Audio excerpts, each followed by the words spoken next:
Hello dear friends, I'm Roland Gunther, homeopath in Royston on Vancouver Island, and even it's spring, I'm not outside with you. There's so much to see outside right now, but it's more of a theoretical problem or question that I would like to offer today. Usually I like to talk about things that I know something about, but today I talk something where I'm not sure. It's more about a question that I love to move with you and together with you, and let's see where it takes us. And the topic is around parasitism. When I was a young doctor, after in the early 80s, when I left the hospital after my years of surgery and started a family practice, one of the first more collective issues that I observed was an addiction to I want to have it easy. Parents brought their children.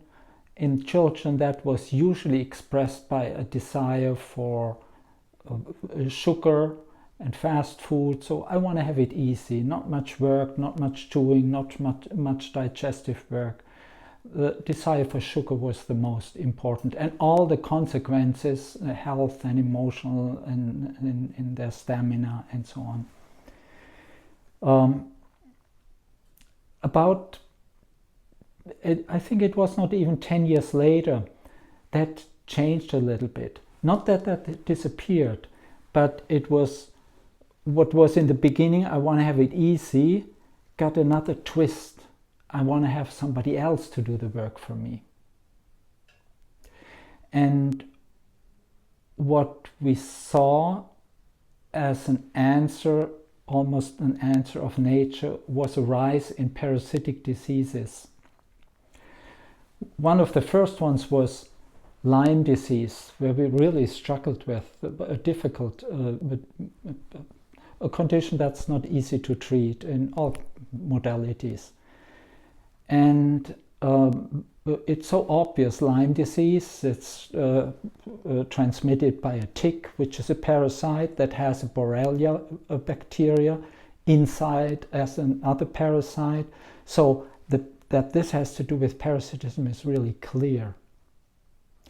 Now, in the old times, parasitism was expressed on the desire to let others work for us, was, for example, in slavery expressed.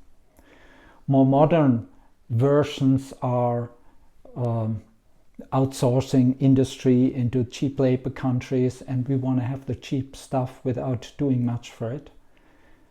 And also, I lately was in the US for the very first time. I was in the southeast of the USA, and it was a very touching experience.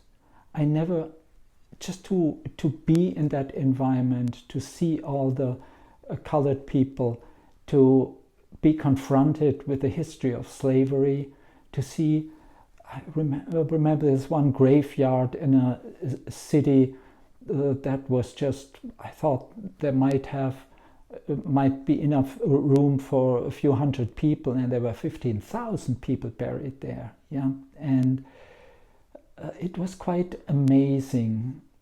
And the guide of our historical tour in that city pointed out that like 150 years ago or something, the main economy was around slavery, and today the main economy is about banking. And I thought, it's not so far away from each other. And we're all invested in it. Yeah, we all have our money in the bank and hope that it's going to get more. But how it's going to get more is that somebody that borrows money works his butt off so I can have more money without doing much for it. And so maybe, and we're all invested in it, either in as the one that has the money or the one that needs the money. So here this desire to have somebody else work for me is still very active, and I'm not sure if it's such a huge difference to the old slavery. And I'm also a little bit worried, or at least I think about the future. In the future, we might have everything cleaned up in a way, because we don't need to abuse other people anymore. No, we have our computers, our robots, our AI, and that do the work for us.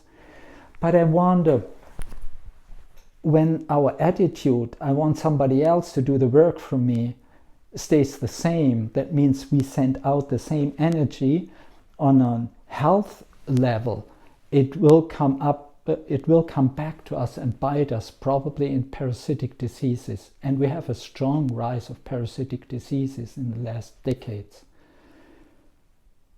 Years ago I thought, well, that's a fashion diagnosis to have parasites, when people came and complained about or the feeling that they have parasites.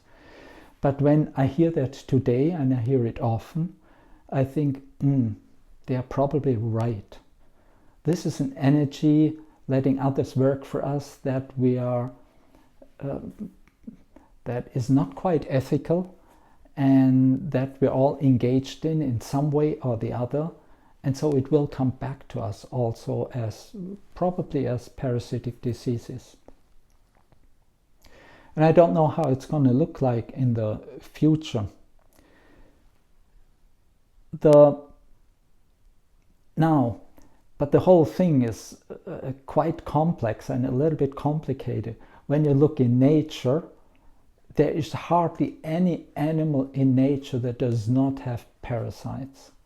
I talked with a friend of mine who is a biologist, and he said when he studied fish biology, the professor offered them $1,000 on the hand if they find one wild fish that has no parasites, because the professor has never seen that. And it's hardly possible.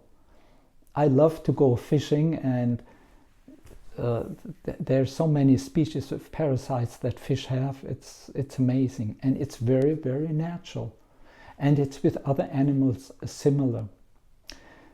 So if that would not make sense somewhere, through millions of years of evolution, nature would not have created that. So when I talk about parasitism as a social phenomenon that comes back to us as a disease, there's a judgment in the word. Nature does not have that judgment that I have. Yeah? So I wonder about the intelligence of that. And maybe you can help me to figure that out. One thing I'm sure is that we need to clean up our act and the way we relate to other people in terms of who works for us and others, letting others do the work. There is, I think that is from an ethical standpoint, it gets very, very different when we ask for what we want and do not demand it or force others into that, and when we're okay with a no. And when we treat the people respectfully. That is easier said than done, because, for example, in the banking system, we're not even aware of who gets our money. So how can we treat them respectfully? And does the banking system itself do that respectfully? Or, I don't know. But I think this asking for what we want and being open also to receive a no, and giving thanks to the source, respecting the source where it comes from, these are two things that would make a big difference in this difficult history whose consequences we still carry and deal with all together today. Thank you for listening to my musings. And maybe it's just thoughts of an old doctor, yeah, but maybe it has a meaning. And if you have any comment to it, please write it on my website or on YouTube or wherever you find that video. Thank you. See you soon.